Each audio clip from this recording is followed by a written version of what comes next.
Hey everyone.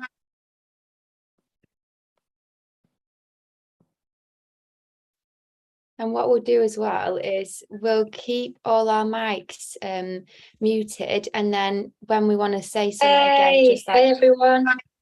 Hang on, that's us on YouTube. When you want to say something, just put your hand up again. Harry, your hand is constantly up at the minute. Do you know how to put your hand down? No, I don't. I'm touching it, but it's not working. What would be good is just literally Go into reactions at the very bottom, highlight at the bottom, and it'll say reactions, and you hit the lower hand. You have to click it.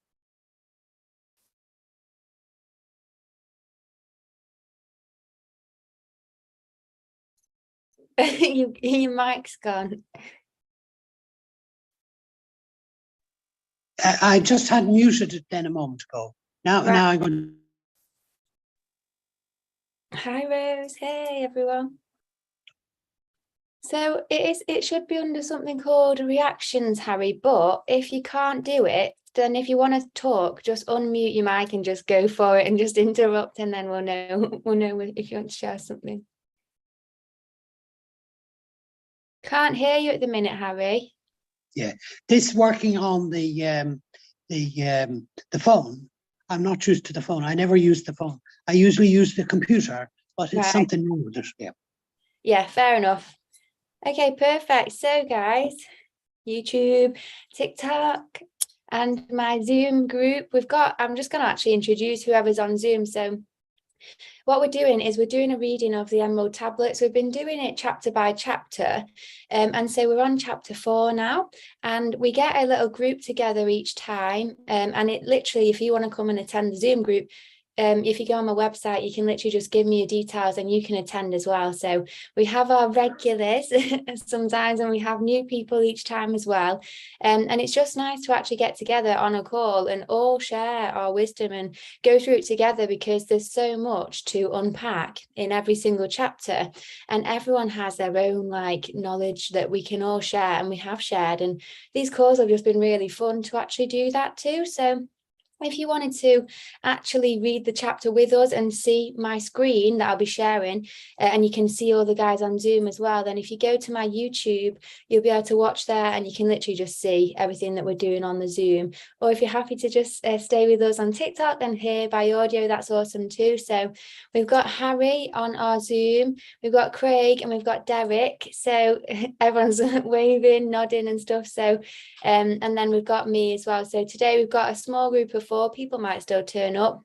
If not, then this is how it was meant to be. So SYMX, I'm sorry to hear about that, and I hope she's okay. So what I'm going to do is I'm going to share my screen in a sec, and basically get the right, this guy needs to go already. That's not a nice thing to say. I'm going to just do a little bit of an introduction about why I've chosen to read the Emerald Tablets. Let me just see if I can get rid of that. I suppose I just have to block you, which is a bit of a shame. Okay, so yeah, why I chose the Emerald Tablets. I don't know if any of you guys managed to catch the first few chapters we've done, or whether you've even read the Emerald Tablets yourselves, but all the different religions, the religious texts, whether they are from across the world, all have these same truths. And there's this one truth that I always talk about, and I call it enlightenment. People call it the holy science. Some people call it the sacred secretion, or raising your chrism, raising your vibration, raising your kundalini. There's loads of different words for this path, and I just call it enlightenment. But what's so interesting is when you start to really see the religious texts for what they are, which are all guidance and books to teach you how to become enlightened, then you can actually see all the wisdom and all the teachings that they've been telling us. Because take the Bible, for example. You could read the Bible, take it fully literally, which is fine, but you're missing the real truth of what they're trying to teach. And a lot of the different religious texts as well, and a lot of texts in general, our history has been completely changed from what it actually was. Most of what we know now is a lie. So history, science, forget everything you've been taught, at school, forget it. And it's kind of the same a little bit with the religious texts. People over time have edited them, changed them, manipulated them. Now, Christianity often teaches that you need to go to church to meet God, and you need to go through the pastor to meet God, and you need to pay your money every month to, that kind of a thing. And basically, the truth of how God is found within you and how you can save yourself, and you do save yourself. Like Jesus, people talk about Jesus coming down and saving you. Jesus and all the ascended masters came down to save themselves and to teach us how we can do it too. So people talk about like you can lead a horse to water, but you can't make it to drink. If Jesus came back, and like if all the ascended masters are here, they would be leading you to water. They would be teaching you how to get to that place, but you have to be the one to do it. You have to be the one to put the work in and to actually drink that water and drink from the Holy Grail and the cup of life and fill up your chi and fill up your cup. So all the different texts talk about this one truth, which is how to become enlightened. And enlightenment is ascension. So this is a big thing that's going on at the minute. Basically, the earth is ascending and humanity is ascending, or at least we have the option to if we want to. And so this is why there's a lot of shifts happening at the minute. There's a lot going on in the world, because it's called the Great Awakening, and people are waking up, and they're also learning how to ascend the Kundalini and basically do this work, because the new age of Aquarius, it's coming. It's basically brand new energy coming forth onto the world. Reality as we know it is going to be completely different in the best way. It's going to be heaven on earth. And so what we are all doing as a collective is facing our trauma, facing our shadow, overcoming our shadow, ascending, and then basically bringing heaven on earth and birthing heaven on earth. So Megan said there's a big difference between spirituality and religion. And it is true. I kind of see them all as the same thing, because they're all just different paths. But what's nice about spirituality most of the time is that that's kind of your own path. So it's not like you're having to follow like the religion, the Christian path or the Buddhist path. And if you don't do things a certain way, then you are wrong. With spirituality, what I find is it like you can literally pick and choose what you want to do and what path you want to take, and you can take aspects from all the different paths and put them into your own blended path. And as long as you're all heading towards like being your best and highest self, then that's the most important thing. So to get to the Emerald Tablets, this is another text that I have found. It's just like got hidden messages about how to become enlightened everywhere. And so I wanted to share with you guys. I read it like a few years ago, and I was just so blown away about all of this truth that's hidden in it. So I was like, right, I need to share it with you guys if you've not read it before, or even if you have, and just like explain what I've found in it, and maybe even like shed some light into some of the really cool hidden truths in there that people might not have noticed yet. So I'm going to get up chapter 4, but one of the things that I wanted to just talk about actually is in chapter 3. I don't know if you guys did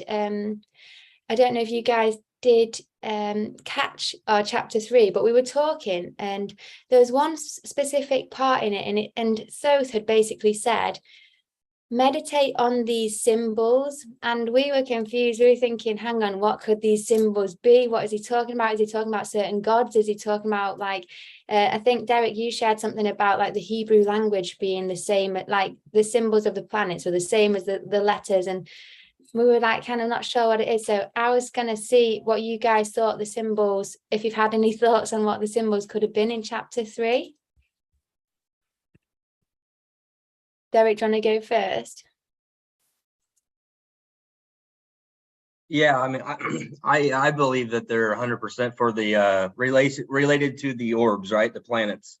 So just like there's 7 days of the week, those 7 main energies.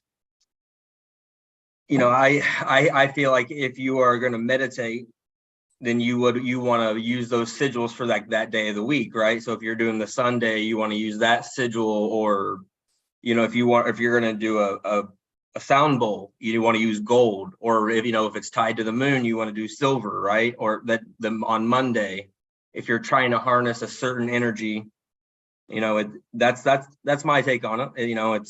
Mhm. It's direct relation to the ecliptic, the zodiac, the stars above. Yeah. And I think that it's a tie to that energy. That's why the shafts on the Great Pyramid point to Orion, and the Taurus constellation. Orion's belt points to the Pleiades. It's all a sign that we're stars. It's masculine, feminine energy, and it's we have to give reverence to those energies. Mm-hmm.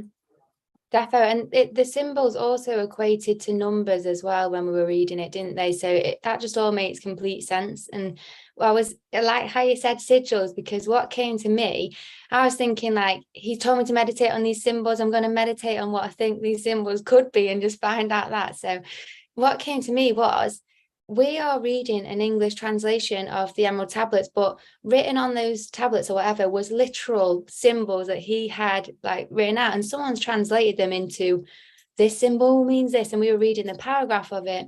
But sacred geometry is so powerful for like unlocking like doors within ourselves and within our psyche that we didn't know.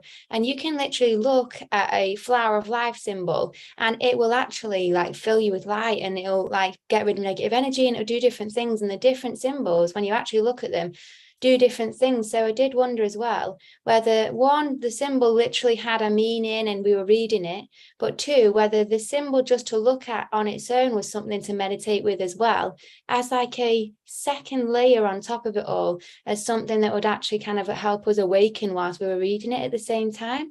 And I thought, I need to get my hands on that original page and see what the actual shapes of the letters were that he'd written down, because it'd be interesting if it was anything to do with that as well. So Craig's just headed off a sec.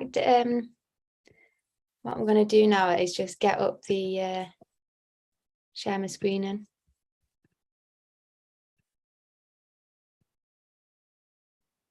Hang on, that is work stuff. Okay, can you guys see that all right? Yeah. Okay, fab.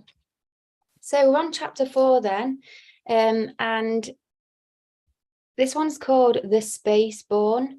So we're just going to start reading it and just talk about it, go through it and stuff. So if any of you guys have read the Emerald Tablets and you've got anything to share, feel free to share in the comments. I'd love to hear what you guys think of it. So list ye, O man, to the voice of wisdom, list to the voice of Thoth the Atlantean. Freely I give to thee of my wisdom, gathered from time and space of this cycle. Master of mysteries, son of the morning, Thoth, the teacher of men, is of all. And Thoth, by the way, he's kind of like basically a massive ascended master who came down. He is the planet Mercury, so he's the incarnation of the god Mercury. Who's like a teacher god, he's a messenger of the gods. And so he came down in this particular time in Atlantis and basically became enlightened and taught the truth on how to become enlightened and how to live like in a godly and goodly way and how to ascend. And so he did that. And then what happened was he basically decided to write the Emerald Tablets, basically enclosing all of his teachings in order to share down his wisdom, because he'd reigned as king. He was like a master magician. And then, hey, Jojo. And then basically he'd kind of like got to this point where everyone around him had started wanting to like do their own thing and almost started to descend again. And so he was just like, right, this is my time to go. But what I'm going to do is leave my teachings so that basically the children and the children of the children are able to use my teachings. And hopefully one day, like the truth and the light will come back from them. So the next chapter then, the next paragraph. Long time ago, I in my childhood lay beneath the stars on long buried Atlantis, dreaming of mysteries far above men. Then in my heart grew there a great longing to conquer the pathway that led to the stars. Year after year, I sought after wisdom, seeking new knowledge, following the way, until at last my soul in great travail broke from its bondage and bounded away. Free was I from the bondage of earthmen, free from the body I flashed through the night. Unlocked at last for me was the star space. Free was I from the bondage of night. Now to the end of space sought I wisdom, far beyond knowledge of finite man. So basically, when he was younger and grown up, all he desired was to basically become enlightened and to become a star. And the heavens and our bodies are like corresponding with each other. So there's a Hermetic saying, I think, is as above, so below, as within, so without. And so we basically, the stars govern our bodies and vice versa. Like we have this symbiotic relationship and nature with the heavens and with the stars. And in his soul, he knew that he can become a star again, because we all were stars. We all were angels in heaven. We were all created by God. We were children of God. And when we descended like a falling star, we fell out of the sky, fell from grace down onto the earthly plane, and his soul knew he could become a star again. And so it desired to become an enlightened master and to go back to becoming a star and being an angel in heaven. And it says here that he broke from his bondage. So when you come on the earth plane, the cycle of reincarnation is real, and you can get stuck here. And a lot of people who are here have been stuck here, and that is why they are still here. And so now is an opportunity to ascend again, but this is the bondage. It's our emotional attachments here on this earth, and it's everything that keeps us wanting to stay here that we need to let go of.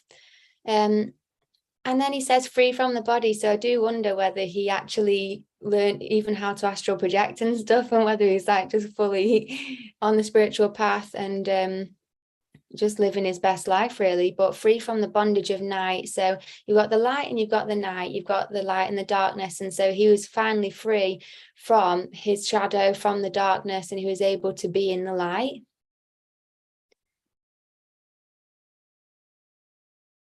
Derek, if you have anything you want to share, just jump in or whatever. Don't feel like you need to wait or anything. So far into space, my soul travelled freely into infinity's circle of light. Strange beyond knowledge were some of the planets, great and gigantic beyond dreams of men. Yet found I law in all of its beauty, working through and among them as here among men. Flashed forth my soul through infinity's beauty, far through space I flew with my thoughts.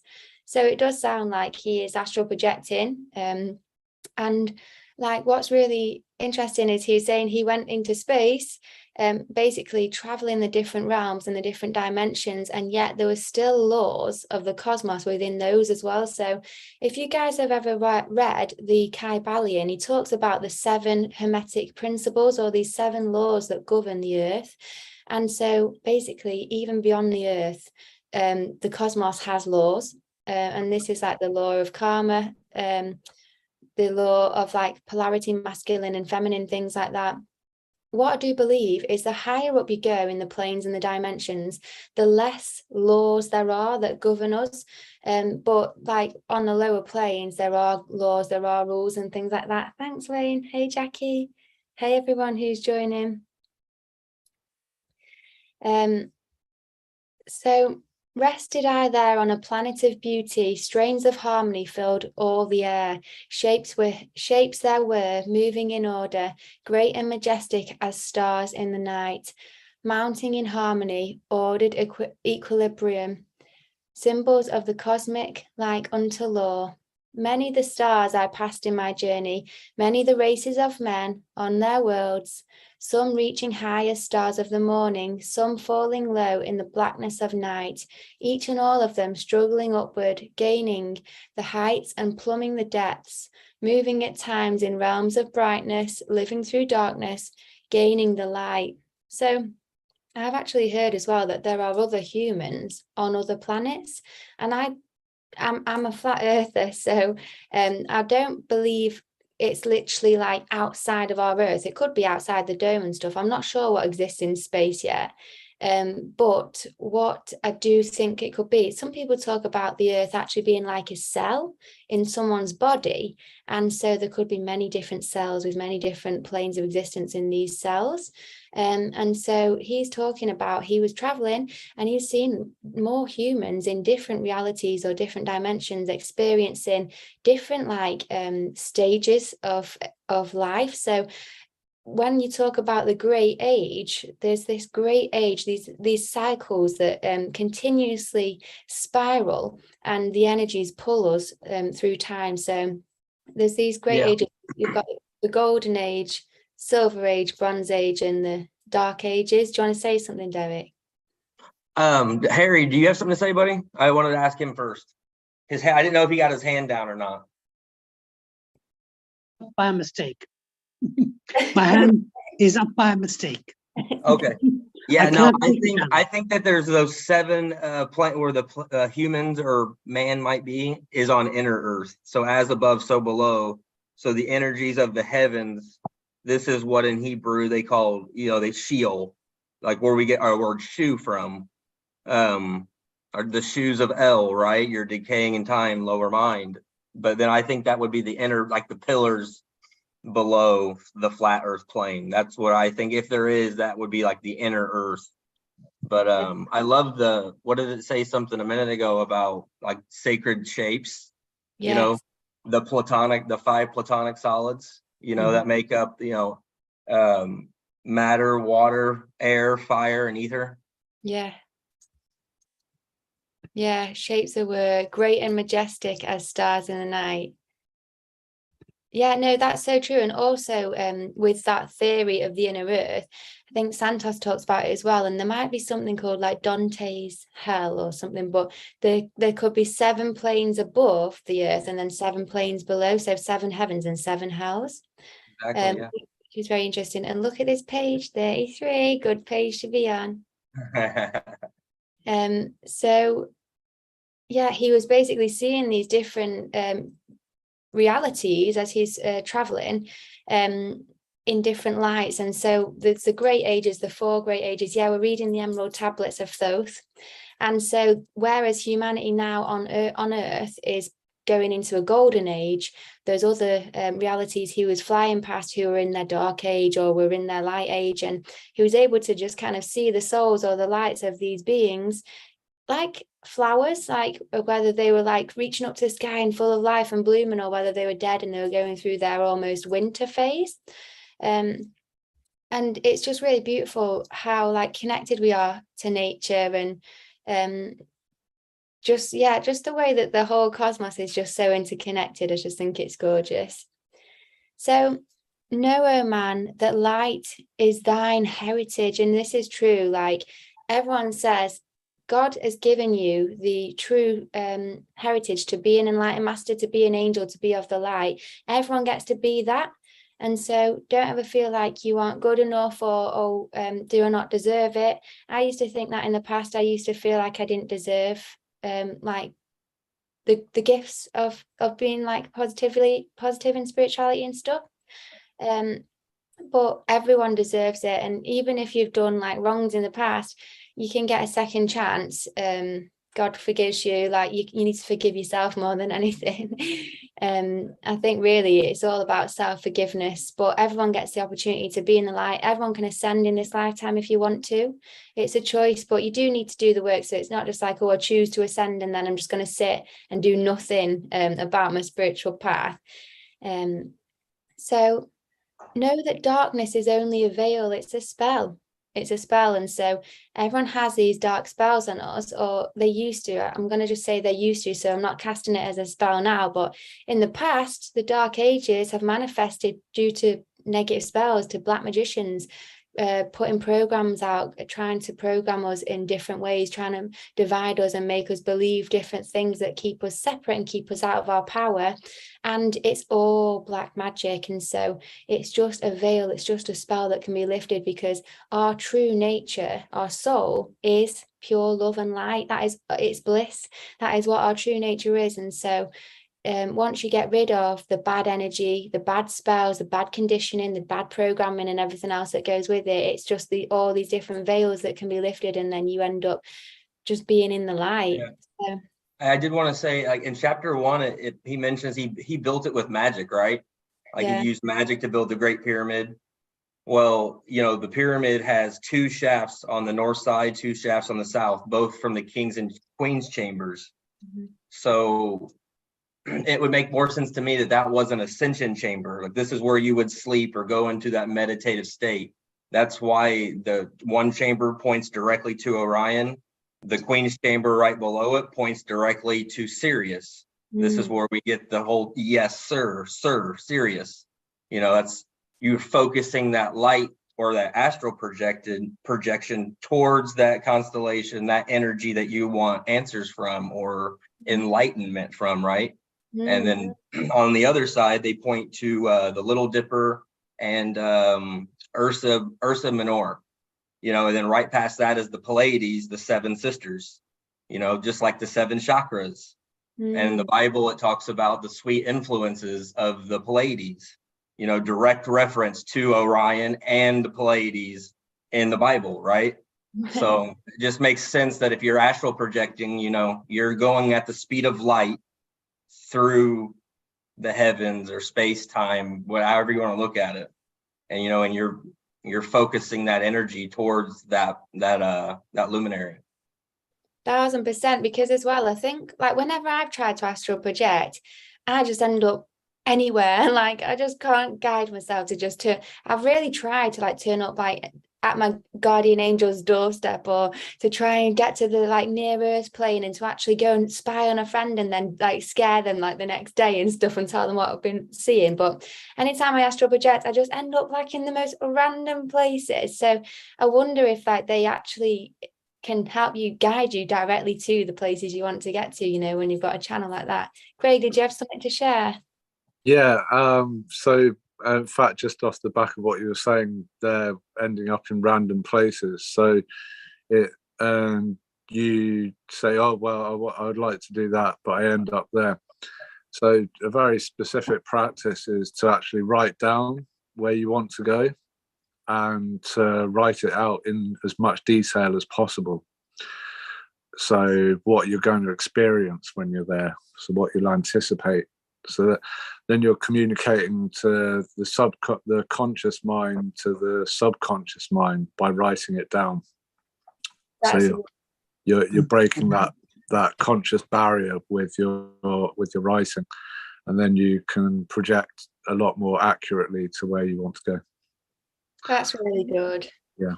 Can you hear me? Yes. Yeah. I was practicing or trying out this astral projecting for about 2 years.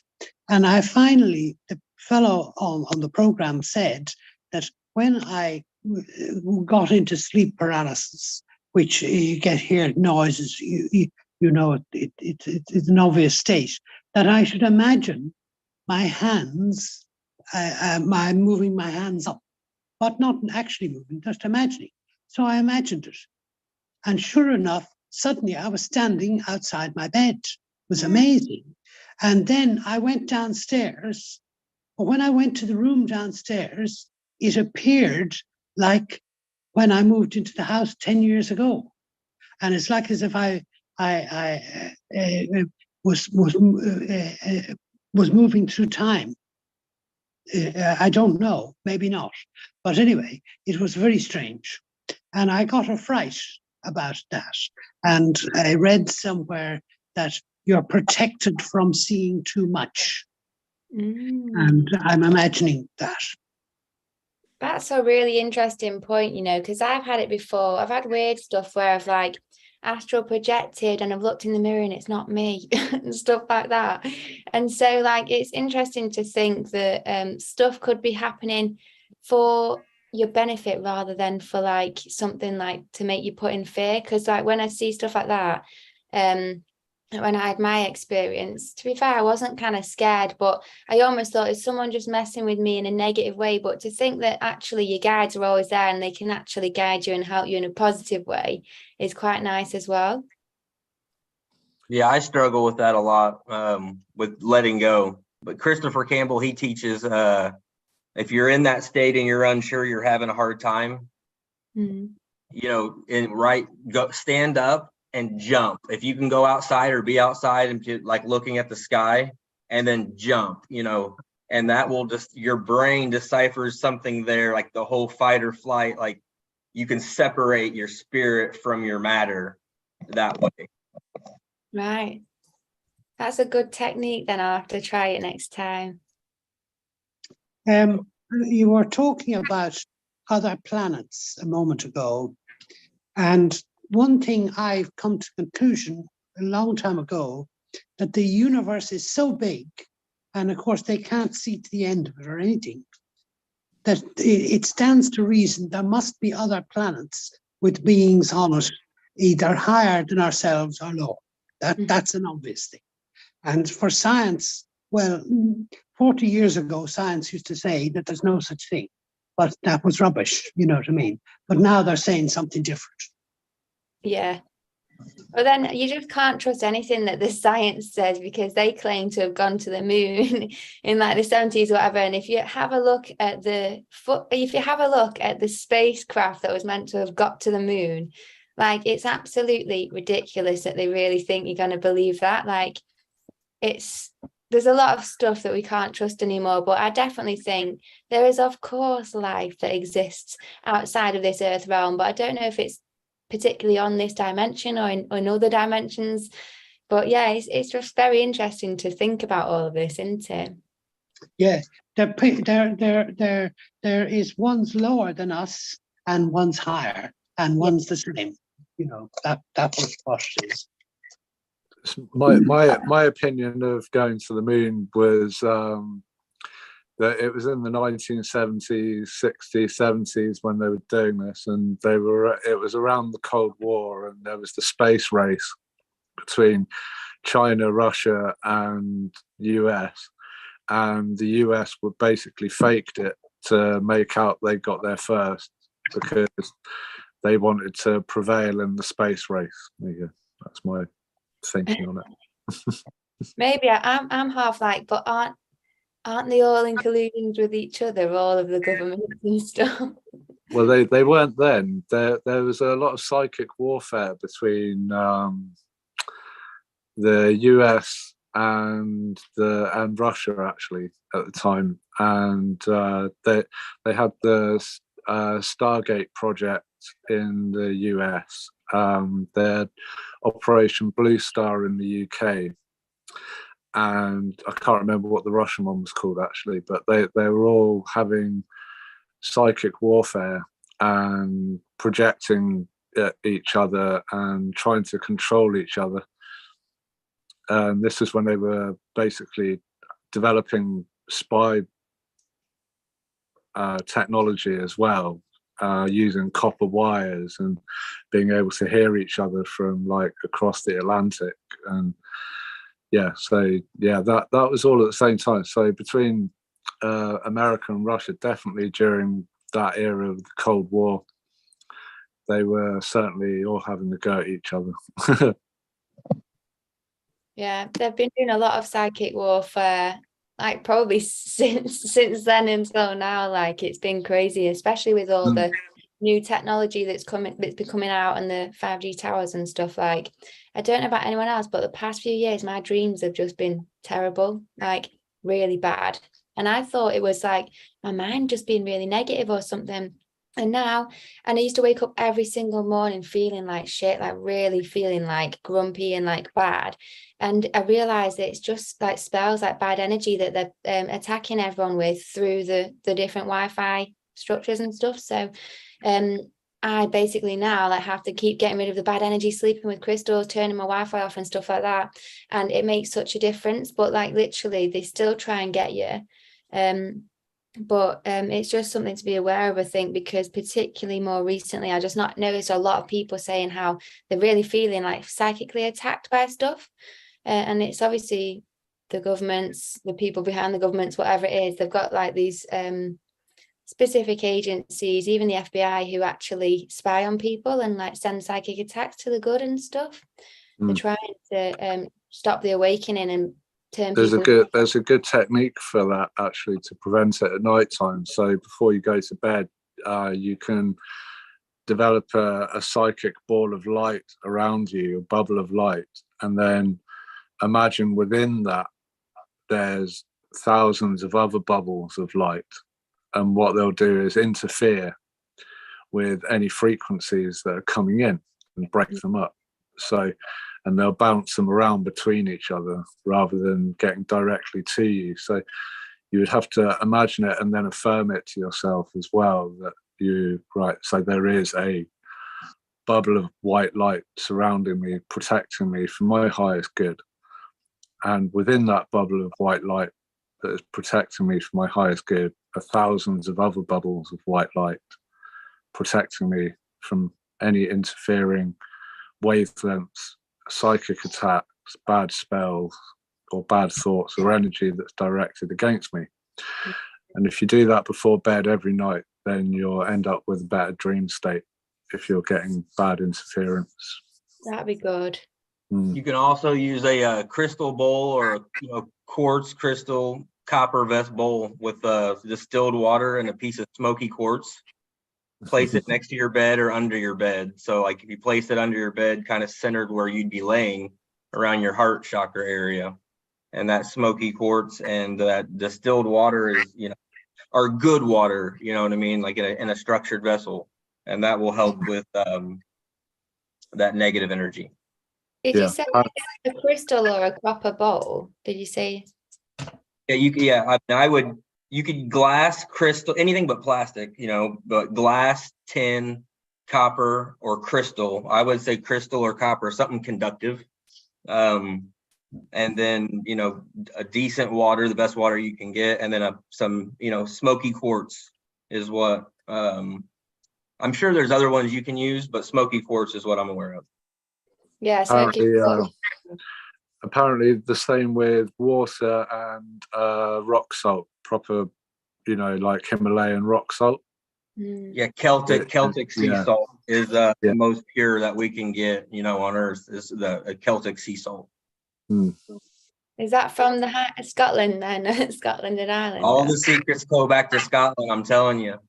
That's what the gypsies come from Egypt. But there's a reason why St. Paddy's Day is a thing, all right? The snake is not evil. The snake is knowledge, enlightenment. So St. Paddy didn't run the snakes out of Ireland. He ran the wisdom out of Ireland. He ran the old world, the knowledge, the wisdom keepers. They were ran out of Ireland. This is the whole fight. This is where the IRA comes in, and the fight, the struggle, the man versus the people, Well, there's a lot to learn. I would love to learn more about, like, I was talking about it on my last live, like Nordic mythology, but even like the folklore of Scotland and Ireland and England, like the old stuff, because they all come from somewhere. Even like the mythical creatures, at one point they probably all did exist, and like they've been like killed off, or the dimensions, like we've kind of sunk too much in a lower dimension that we can't see them anymore. But I do think that they're coming back. Even the giants, I think they're going to be coming back. If you look at the days of the week, four of the days are Norse gods or Norse versions of that planet. Freya, Thor, Odin, Woden, the Rainbow Bridge. They were definitely, I feel, they're, them and the Egyptian culture is what I've always been the most connected to. But I love their language. Their sigils are straight lines and very much to the point. Like the Bluetooth symbol, it's a sigil. It's a Nordic sigil. Harold Bluetooth, his nickname was Bluetooth. It really is. Yeah, he was Really? a Nordic king of some sort. Yeah, cool. I'm just going to say hi to everyone on the live, and I love you all so much. I try and answer at the same time to what you guys are saying.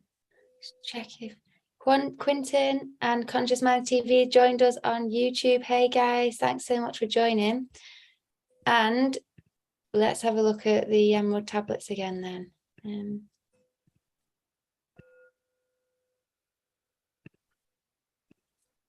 Right, so where were we then?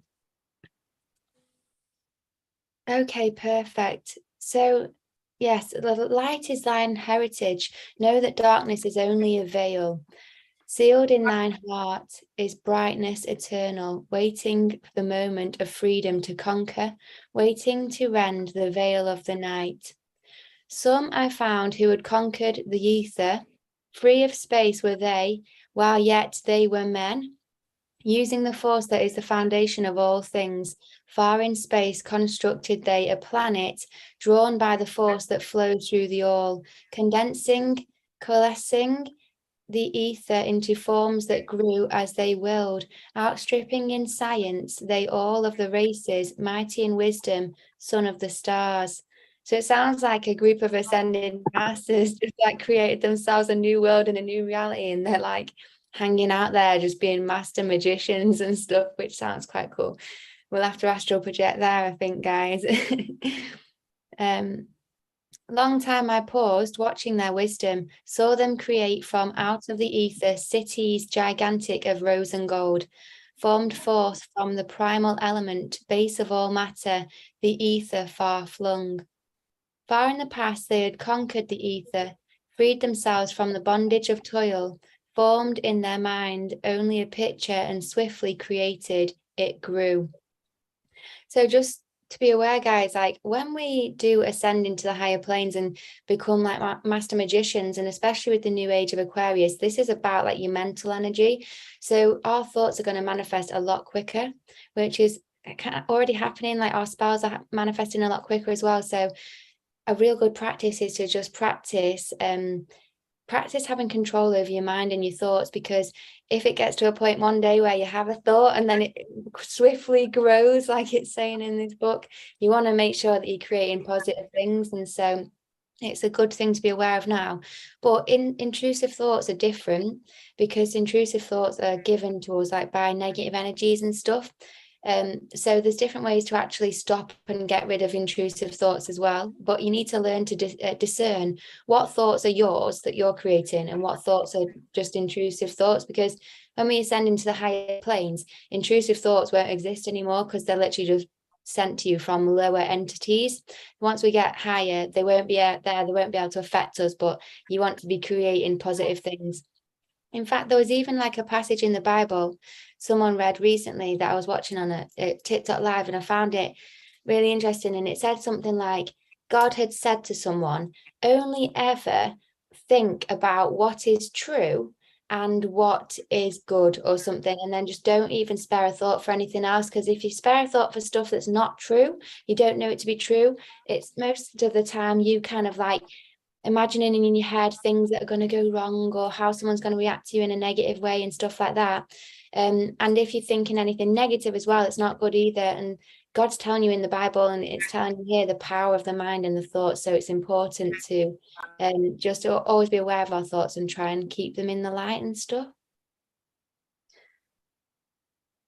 So far in the past, they had conquered the ether, freed themselves from the bondage, and formed in their mind only a picture, and swiftly it grew. Forth then my soul sped throughout the cosmos, seeing ever new things and old, learning that man is truly space-born, a son of the sun, a child of the stars.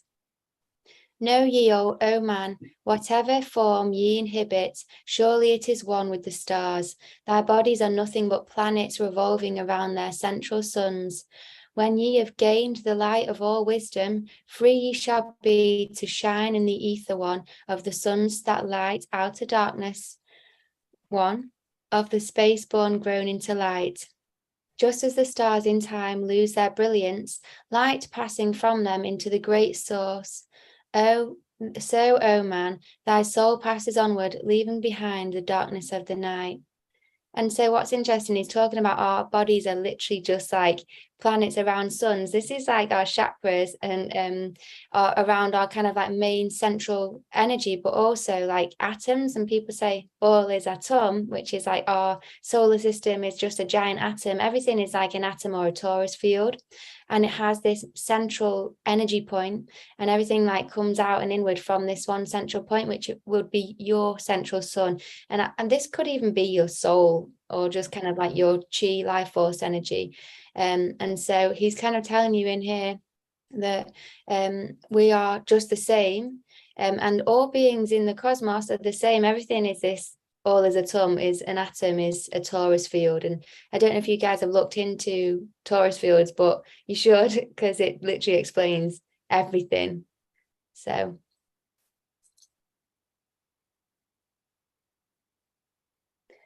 formed forth ye from the primal ether, filled with the brilliance that flows from the source, bound by the ether coalescent around, yet ever it flames until at last it is free. Lift up your flame from out of the darkness, fly from the night, and ye shall be free. Travelled I through the space-time, knowing my soul at last was set free, knowing that now I might I pursue wisdom, until at last I passed to a plane hidden from knowledge, known not to wisdom, extension beyond all that we know. Now, O man, when I hid this knowing, happy my soul grew, for now I was free. Listen, ye spaceborn, list to my wisdom, know ye not that ye too will be free? And when he's talking about spaceborn, like we are all from the stars and from the heavens, like I was saying, but I do believe there's a lot of different races of being as well. And there's a human race, but I also believe there are like the Syrian star race and the Pleiadian star race and stuff. And so it's like we are literally from the stars, and we can incarnate into any of these realities, and we can experience all these different things. And some people say that like some of them are us in higher realities and in higher dimensions. They're like part of our higher selves and stuff. There's a lot of interesting stuff. So Yeah. let's go for it. I just wanted to say, all I hear is reincarnation. You know, that's all I can hear is just it's a constant story of reincarnation. But while still alive on Earth, you can achieve this same state through meditation. You know, that veil is the separation of your left brain and your right brain. You know, when you can lift that veil, that the Pia Mater, and you can separate that you can connect that electrical energy and hemisync those. That allows you, I think, to achieve that state you achieve when you die, right? That DMT flow, that source connection. You know, I mean, it talks about the source. You know, that's black light, stillness. You know, the prima mobula. You know, so it's all. Everything that I hear, all I hear is reincarnation. It's just wrote beautifully, right? It's wrote scripted and mystically, and you know, it's hard to understand in not just our human brains, but in our, you know, American or our English brains for that matter, because these, you know, most of these stories were written by Far East mystics that spoke in a tongue that none of us are familiar with. Mm-hmm. So everything you read, I just love it. Just want to say thanks, you know. Thanks for sharing. It's nice to hear all your different ideas and stuff. And when you're talking about the veil, would that be the same as like when people say, oh, decalcify your pineal? Is there an actual physical veil that like literally grows between the two hemispheres? Yeah, it's the Pia Mater is so between your left. So this is what Solomon's temple is based off of. There was never a real temple. It's based off your brain. And the area for the high priests where it was on the right side. And that's separated you from the regular people of worship on the left side. And between that was a veil. Well, that's a symbolic. There's a white, just like everything else, there's like a white thin substance, the Pia Mater and the Dura Mater and the Pia Mater. And this separates your left left hemisphere. And then the door to the temple was through the middle on the right side. So through the middle of the pineal gland to sit at the right hand of the Father on the right side, which is your female divine side, your 90%, your source connection. But that's what the veil is, lifting that veil. And, you know, the fornix is what allows that electrical current to get to that pineal gland. That's why we have the word like fornicate. When you fornicate, you know, is to have sex. Well, it's sex in the brain, electrical energy in the brain. And you can actually have a brain orgasm. I've had a few, like from eating such good raw food sometimes, or even if you do, you know, like build your chi and then like ascend it up up into your chakras, you know, rather than actually expelling it and stuff, or breath work and things like that. Like, yeah. Oh yeah, definitely breath work. Yeah, that's my favorite. I think that's the best thing for somebody that is like, I don't know about this. Just try breath work a few times. And you get some really good breath work going, breath of fire, and that's a life-changing. proper high on life, isn't it? It's like Yeah. best way to start your day. Right. So listen ye again, O man, to my wisdom, that hearing ye too might live and be free, not of the earth ye earthly, but child of the infinite cosmic light. Now to ye I give knowledge, freedom to walk in the path I have trod, showing ye truly how by my striving I trod the path that leads to the stars. Hark ye, old man, O man, and know of thy bondage, know how to free thyself from the toils. Out of the darkness shall ye rise upward, one with the light and one with the stars. Follow ye ever the path of wisdom. Only by this can ye rise from below. Ever man's destiny leads him up onward into the curves of infinities all. Something interesting that I was speaking about today is, you know, when like someone says someone's stupid, they use the words like, oh, you're so dim, or you're so dull. And then like if someone's intelligent, you call them bright. So what's interesting is this is literally how much light you have in you. If you're full of light, you're bright. If you're like full of the night or you're full of darkness and you've not got the light in you, the light of God, the wisdom, the not knowing, then you're dumb, you're stupid, and you're dull. And so I thought that's so interesting that they use these words. And Thoth is literally saying here, it's through wisdom that will save you. And it's your divine true inner knowing. It's like the path and the way to get back to God and to get back to ourselves. Our souls already know it, but we just need to like get out of the way. And so we can get these spells on us and we can like basically come here and believe that this is all there is and forget about our true divinity, forget about our true bliss, forget about how wise we are, how intelligent we are, how like connected to God we are, how we are a part of God. And so it's about connecting back to your intuition and being wise and being intelligent and in practical ways. So that the truth is, like when you're trying to do your shadow work and things like that, and when you're trying to get through life and live this life and be your best self, you do need to be wise to even the pitfalls and the negatives of this world, because it's fair enough to be like, oh yeah, love and light, let's just be like be in the light and stuff. But you can get actual bad people, egos or demons who are here, like incarnated in people, to try and put you off the light and to try and actually like literally sabotage your life. And they'll send negative energy and they'll say negative things and they'll try and spread rumors and stuff. And literally, it's kind of like being spiritually streetwise. You do have to be spiritually streetwise. You need to be aware of your energy, aware if someone's casting negative spells on you, and like being just aware and wise enough to be aware of it all, and wise enough and strict enough with yourself to like do the work and to walk the path and to put in the efforts and stuff, and to be wise enough to know that there is more and to trust it and believe it and to just try and ascend into the light and raise above. Like, you know, if you got negative people around you trying to pull you down and stuff, just try and rise above it all and put yourself first, even if that means you ended up on your own for a bit. I did that.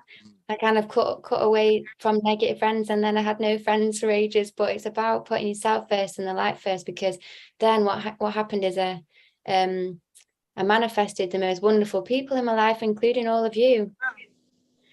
Jojo, I was going to say the ascension process is all about your developing your level of self-awareness and then protecting that energy. And yeah. And we were just talking about this at the beginning of the call, protecting your energy and putting yourself first, because energy vampires exist as well. Hawkets asked, how do I protect myself from scammers? I have not been able to protect myself from them because I do have people like imitating my account on TikTok, but I have cursed them in a nice way. I've basically just sent them all their bad energy back. So it's not like there's a difference between cursing in creating bad energy and trying to curse someone and put horrible things on their life, like when they didn't deserve it or whatever it is, and to actually just literally giving them back everything that they've given you. So you don't get any bad karma just for returning. You're allowed to defend yourself. So it's called self-defense. But I've not been able to like kind of put up a protective shield. But what I did do in the curse, I said to her and to everyone who scams, basically, that they have now been cursed with all the negative energy that they've sent out is now their curse. It's now back on their life. And that the curse will not lift until they stop scamming, until they turn to God and ask God, and God will lift it. I said, it's up to God now, he'll lift it. If he sees that they've got light in them and that they didn't mean to do it, or that they were just a bit immature or whatever it is, God will lift that curse. So that it's in God's hands. He can see a higher perspective than what I can. But I do think people who do scam and stuff, it's just not good. They do deserve to get their negativity back, because sometimes people, you can send people love and light, oh, just keep sending them love and light, but that's like someone basically punching you every time they see you, and you just giving them a kiss and going, oh, that's okay, I'm just going to accept it. You also need to teach people what they've been doing and give them a rude awakening, which is basically giving them their own crap back. It's called like an ego death. It's like you can awaken in love, or you can awaken in like pain and like realizing what you've been causing and stuff. And so there's no harm in sending negativity back. You don't need to just take all the hits, take all the blows and keep sending them love. It's like paying someone to keep sending you bad energy. It's not good. Sometimes they need to have it back, and then they go, oh, hang on, I've got really bad energy, my day's gone really bad, what's gone on? And then they have like a bit of a breakdown, an ego breakdown. Oh, what's my life like, why am I like this? And then it ends up turning them to like the light. So someone said, how do I protect myself from daily bad energy? Mostly is wearing as many like crystals as I can and stuff, crystal rings, crystal necklaces and bracelets. And I also if you wear tartan clothing, if you eat well, you need to just eat like as really well as you can. So I do raw vegan, but if you eat as much like fruit and vegetables, try not to have like drugs and stuff, because drugs open up your aura, which means that then you can get attacked. So you want to eat as well as you can, and it basically gives you loads and loads of nutrients. And what happens is our chakras are aligned to these 7 main glands in our body. So when you eat well, your glands are working to optimum capacity. Then what happens is the corresponding chakra that the gland is associated with is filled with light too. And so basically your whole aura fills with light, and then you're protected more. But I do raw vegan. I wear all these crystals and I still get attacked, but I do drink coffee, but I still get attacked sometimes. So I've not found the ultimate thing yet. Maybe if I give up the coffee, then I'll be like, yeah, I get no attacks and all this, which actually I did it for a few months, and it was just so bliss. It was beautiful, and people was going, oh my God, Gab, you look so good, like you're so confident. And I just really felt so confident, but in the most nice way, not like in a being like cocky way or anything. Yeah, Lindsay, go vegan. It'll really change your life. So Shady said transferring it back to light because it can end up in a battle. Sometimes I do that. I do transmute it into light sometimes, especially if I feel like they're just being really unconscious. Like if it's my family and they're talking negatively with me and I can feel the energy. I don't want to make them have a really bad day. Like, so there's sometimes where I'm like, right, I'll just keep transmuting it to light. But then there's other times where you just literally, if they don't stop, you need to start giving it them back. Yes. Okay. Put crystal necklaces, bracelets, put them in like your bra, or if you can put some kind of bum bag around your stomach and stuff, hiding crystals here, there and everywhere. I actually used to put a bun on top of my head and put a crystal in there too. Yeah, Nikki, oh, that's so awesome. No eating meat for 10 days. That is so good. Nikki's unable to find friends you feel completely safe with. They'll get there. You'll get there. They'll manifest you. Just work on yourself. Be alone. It's okay. It's called like the hermit's journey. I think it's quite good to be on on your own, because it does you a lot of good. So I'm going to get back to reading the Emerald Tablets. Harry, you've been waiting so patiently. I don't know where everyone else is gone at the minute, but I'll just start. Start. Okay. I'm waiting. Fab. So guys, really, yeah, no meet from tomorrow. That's awesome. Righty, I'm going to start reading, continue reading the Emerald Tablets. I'm going to share my screen again because I've stopped sharing it. Oliver, I can't see or hear you, but thanks for joining us on the Zoom call. Okay, so Thoth was basically talking about the power of wisdom and the power of light. And he was teaching the person reading this that we are more than this human physical incarnation. We are like stars from heaven, and we are gifts from God, and we are the light, and it's our true it's our true purpose and our gift from God to be able to be in the light and ascend and enjoy and love our existence and have such a blissful experience. People talk about, oh, if God's real, like why does he make us suffer and stuff? But the earth plane, on the earth plane, there is suffering, but in the higher planes, there's not. So we don't have to suffer. And so this is our choice. We can actually ascend and live the most blissful experience, and life will be so good. But that's what's coming for the earth at the minute. We're doing the ascension right now, and heaven on earth is coming. So luckily for us, people talk about this being one of the most powerful and amazing times to be alive, because we're all going to experience this heaven on earth and this bliss life on this plane. So know ye, old man, that all space is ordered. Only by order are ye one with the all. Order and balance are the law of the cosmos. Follow and ye shall be one with the all. So they talk about order being like Jesus and chaos being like Saturnian. And so following the orders and the laws of the cosmos will get you to God. And there is a path. It's not like you can just try everything and like every path leads you there. No, there are certain paths that do and certain paths that don't. And this is about being in order, following the laws, the rules, and the path, and getting there.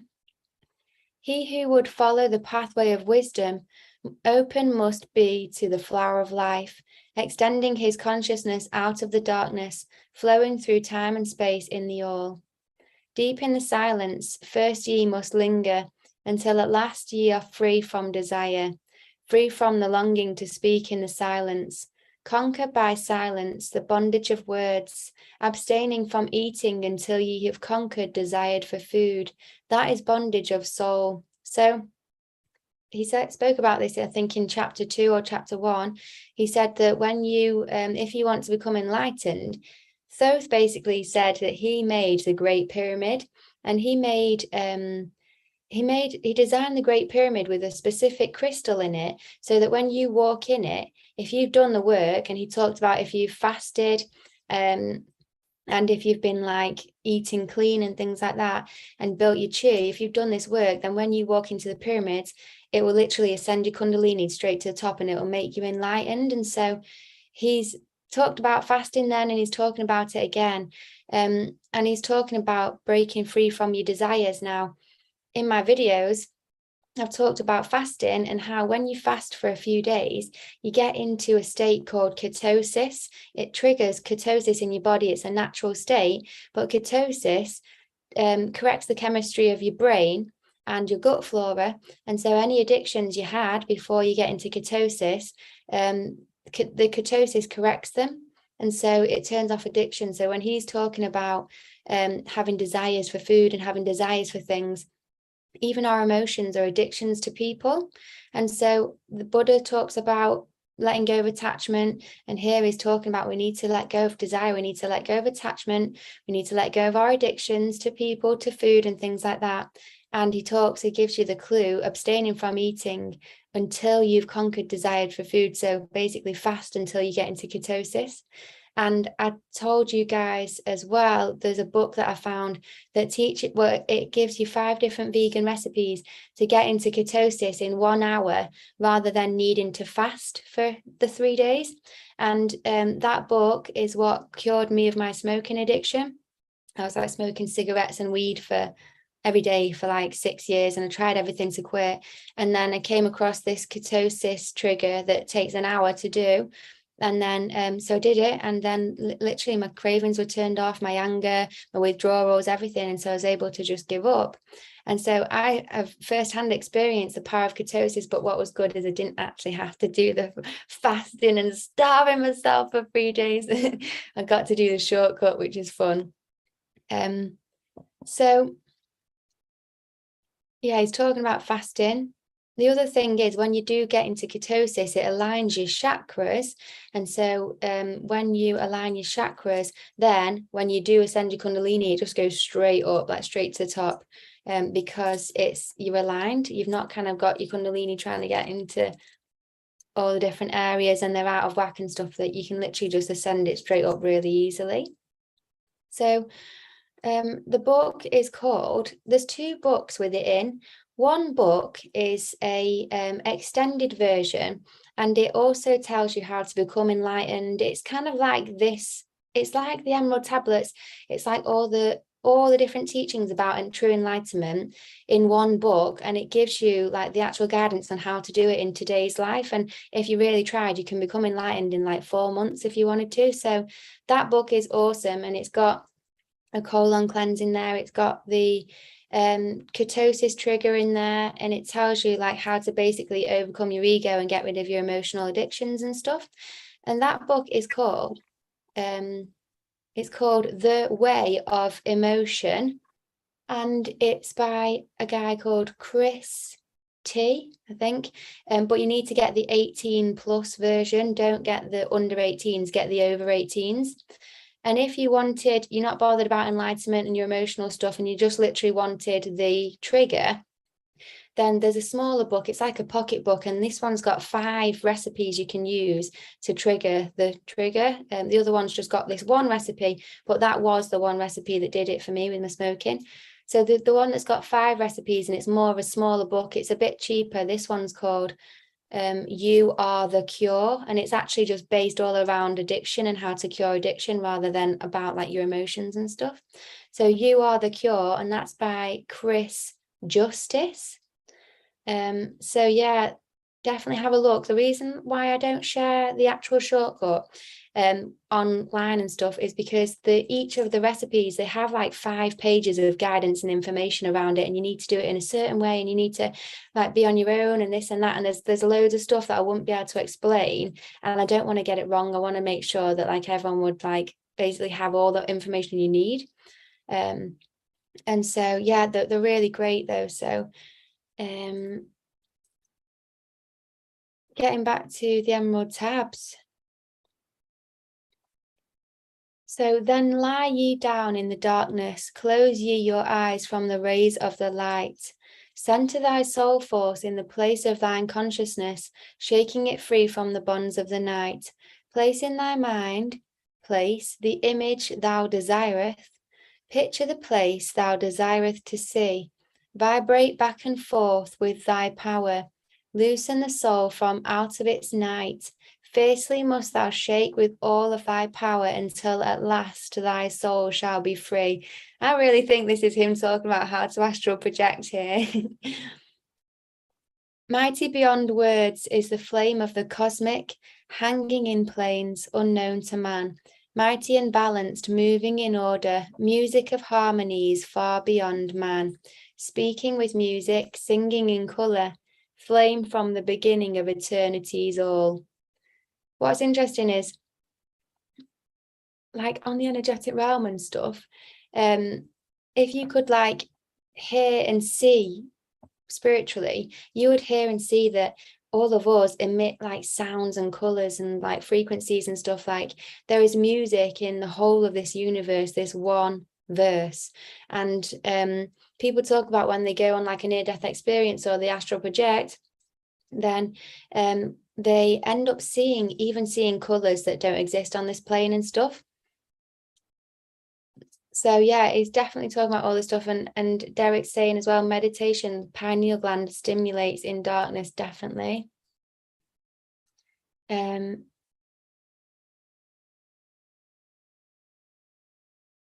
Spark of thy flame art thou, O my children, burning with colour and living with music. List to the voice, and thou shalt be free. Consciousness free is fused with the cosmic, one with the order and law of the all.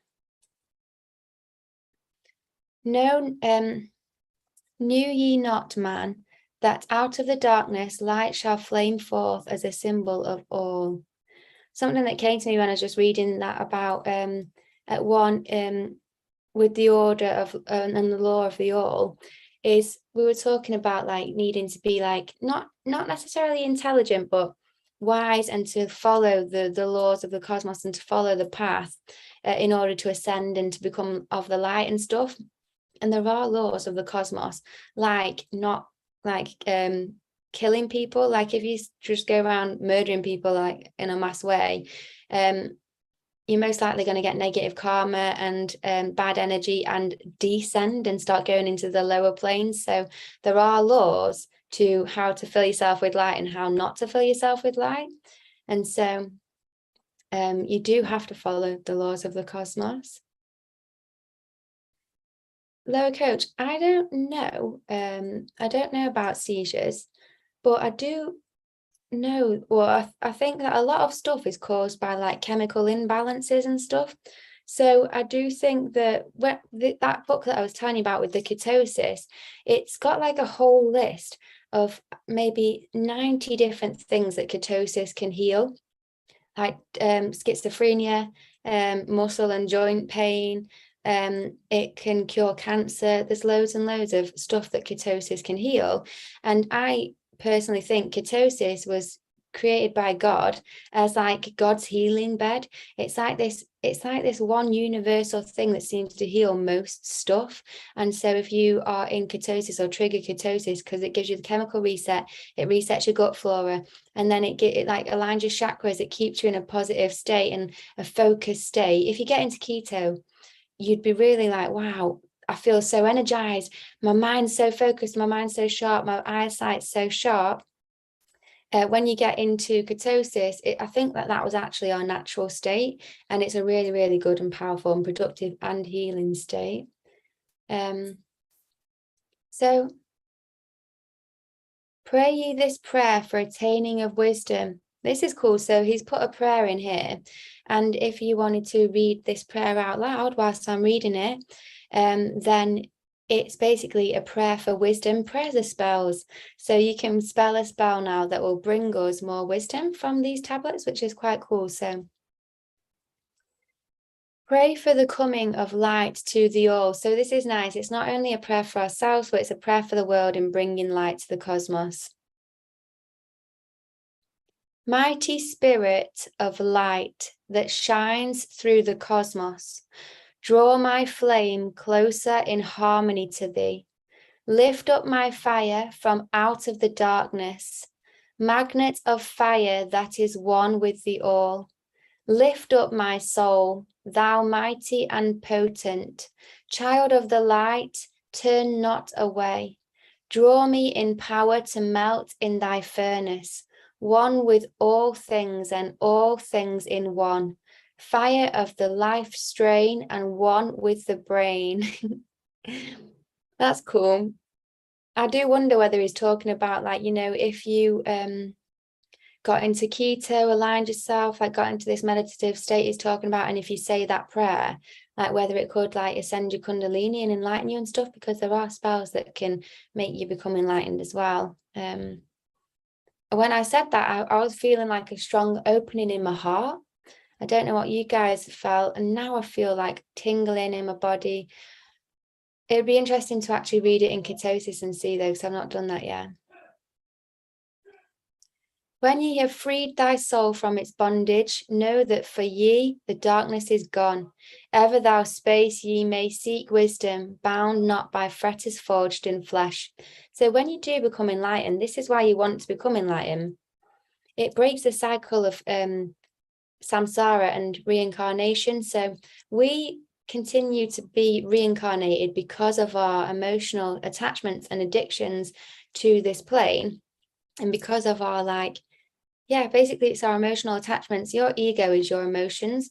And so what happens is, let's say you pass and you just never got to say like goodbye to your grandma, or you felt like you left your children behind, or you just would like to try some pizza one last time or something. All of these things make you, when you pass, like they kind of drag you back, because you have these emotional physical cords attached to them. And you're like, when you pass on, you're like, oh no, I could never forgive myself if I don't say goodbye to my grandma. So guess what happens? You incarnate again and you get stuck on the earth plane again until you like incarnate with your grandma, and you give yourself this second chance to try and like forgive each other or whatever it is. So like the cycle of reincarnation just continues to keep drawing us back because of our emotional addictions and because of our emotions. And so what he's saying here is, once you become enlightened, just know that you just never have to be in darkness again. So once you become enlightened, you never have to come back to the earth again. A lot of people who've come to the earth in this time period, they've actually become enlightened before. Like a lot of us are ascended enlightened masters who have already become enlightened, already ascended from the earth, already broken these karmic cycle of reincarnations and stuff. And what's happened is, when you die, you don't have to come back. So you can choose then where you want to go. It's your choice rather than a karmic drag. And so then you can go, right, okay, yeah, I'm going to go back and help Earth, or you can say, no, I'm going to stay in heaven. And so he's talking here and saying, literally, once you become enlightened, you don't have to be in the darkness anymore. You can literally just travel around the cosmos and enjoy life. So What he was talking about, vibrations there. So if you study out-of-body experiences, you enter a pre-OBE, you enter into what's called the vibrational state. So that's very specific. yes. Out-of-body experiences, unless you have an involuntary one, which can happen through trauma, to escape the body, so you don't absorb the trauma so much in your mind. But you go into what's called the vibrational state, and you can induce that as well through hypnosis. So. Wow, yeah, that is so true. And that's crazy to think about, actually, with the trauma stuff as well. But it makes sense, because like I could exactly see why a soul would eject itself before actually experiencing some of the stuff that people have to go through on this plane. Well, exactly. And the subconscious has got it all worked out, so it will save you from an extreme experience by then just going, right, take my energy body out of this, and just let the body experience it, and I'll come back in a minute. Yeah, because I even heard stories where people have had a near-death experience, and they literally say before they even felt any pain, or before they even knew it, they were out of their body, like before they actually experienced death itself. And so I do wonder, when you die, whether you actually do eject before any pain and stuff. You don't actually have to experience the pain of death. Yeah, you probably do. I mean, I've had 7 NDEs now. And I've come out of my body, just really, really quickly, and fortunately come back. Still here. That is so cool. I've never known that for someone to have 7. Yeah, various things, drugs, overdoses when I was younger, and so don't do drugs, kids. Yeah, and so several things, alcohol. Is it possible in recurrence to have a recurrence out of time? So in other words, somebody can live in the future and come back in another time before. So the time is a wheel, and you don't obviously follow the wheel of time. Yeah, I think definitely. And something interesting I've heard recently as well is that all of our lifetimes are actually existing at the same time. And so the wheel is true. And inside the wheel is like our higher self. And it's split into all these different lifetime experiencing all aspects of the wheel of time at the same time. And so what's quite nice, if that is true, is that you could literally call upon the wisdom and the light that you've gained in the different lifetimes, and it can literally connect to them right now and draw upon them.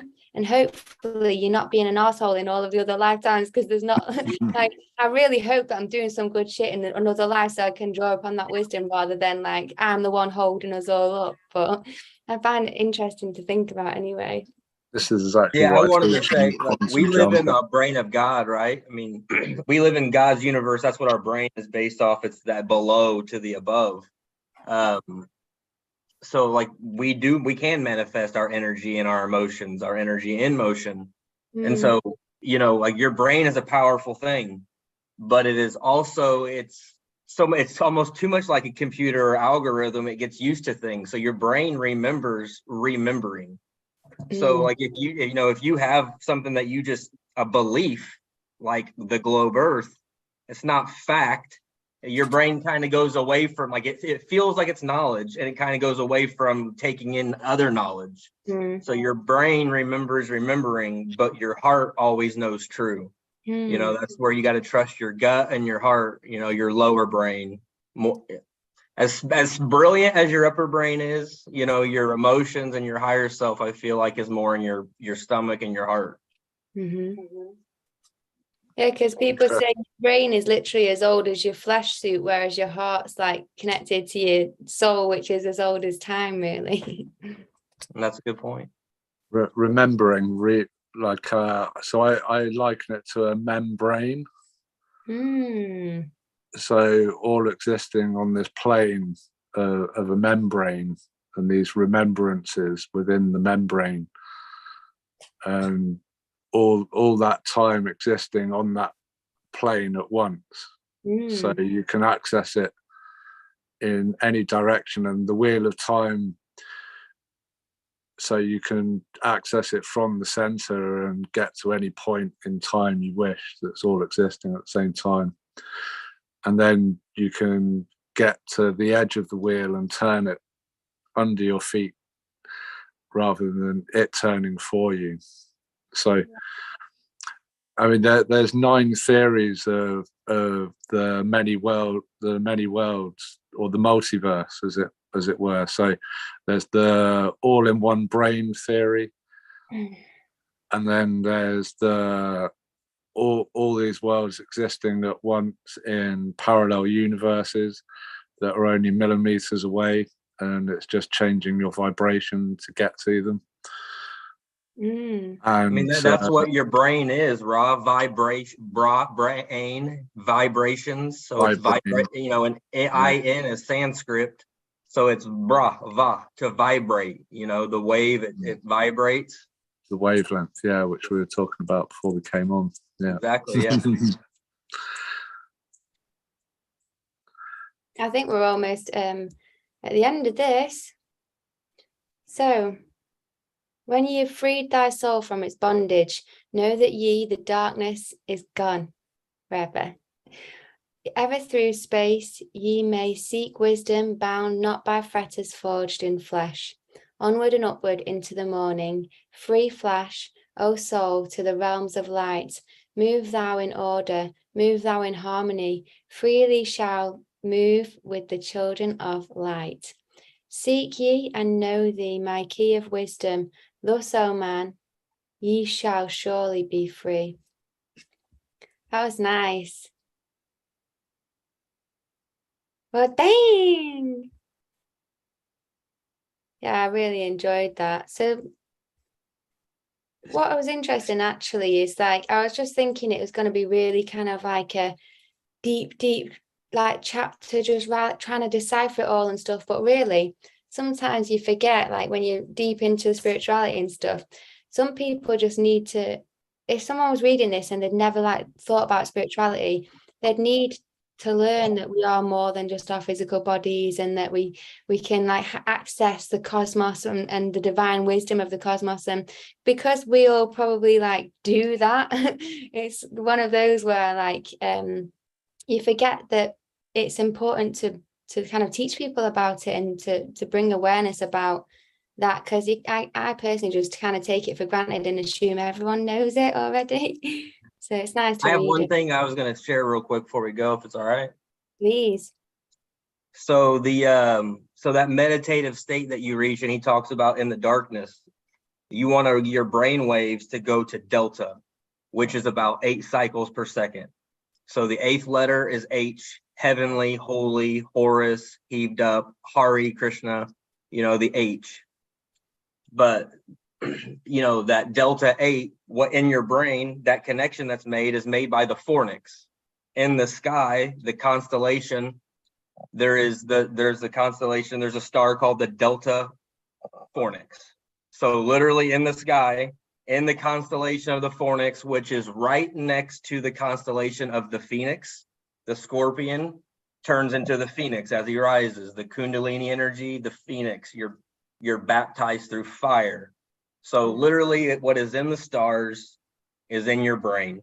Mm-hmm. And the uppermost acupuncture point is Polaris, which is right on the wisdom, the dome of heaven, which is in your brain, your head. Buddha said, look up. Can you see your eyebrows? You can't, but they're there. Yeah. Well, heaven is just as close. And most people don't even believe in it. It's like your pineal gland is just as close as your eyebrows are. And you cannot see them with your own 2 physical eyes, but yet it's there. And so that's what faith is, and I just wanted to kind of share that. It just, to me, it's cool to tie faith with science, like to give that structure behind it. Mm-hmm. Definitely, because it all is scientific. Like even like magic is science, really. There's one day I think we're going to bridge the gap between spirituality and science, because science, like spirituality, kind of comes first. Science is just trying to explain the laws of the cosmos in some kind of fathomable way, and yet it's all one. It's all intertwined, and yet people believe like it's so separate. And so I think that's probably what's coming, especially with the new age of Aquarius. It's going to be like the complete mix between the spiritual and the scientific. Yeah, it's the science of the unseen, the ether, and the quantum field. And interesting. There's a great book called Real Magic by Dean Radin, and he's the Chief Scientific Officer of the Institute of Noetic Sciences, which is all about psychic or all metaphysical things. And you should read that book. If it's highly recommended. And he talks about how magic is going to be the next science, and because of quantum physics, it's becoming more and more available now.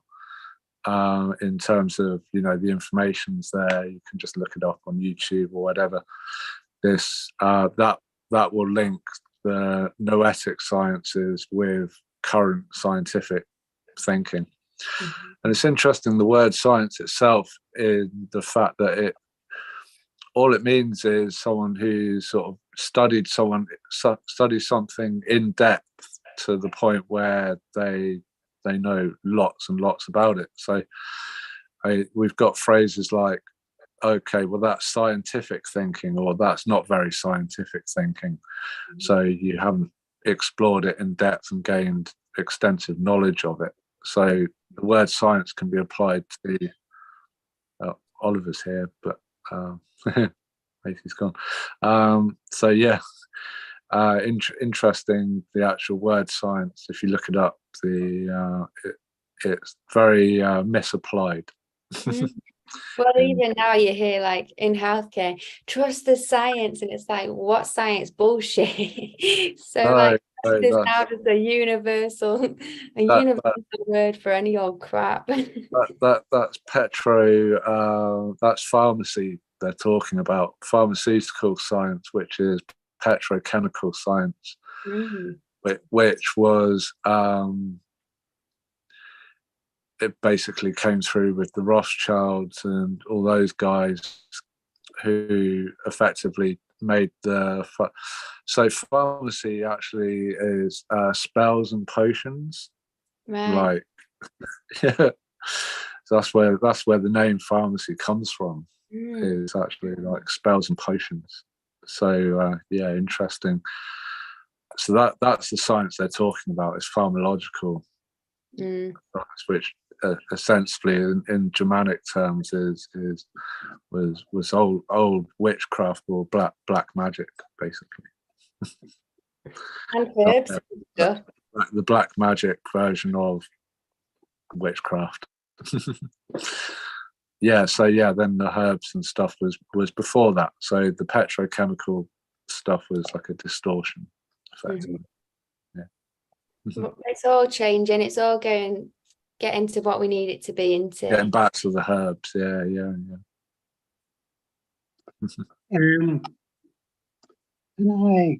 Gabby, Mm. can I ask you to use WhatsApp the story to? Do you have it like in a PDF or anything? No, I don't. I've only got it written out on a typewriter. Well, Right. yeah. I don't. I can. Yeah, I can send you it in an envelope in the old days. I'll see if there's anything that we can do about that then, because I wouldn't give my.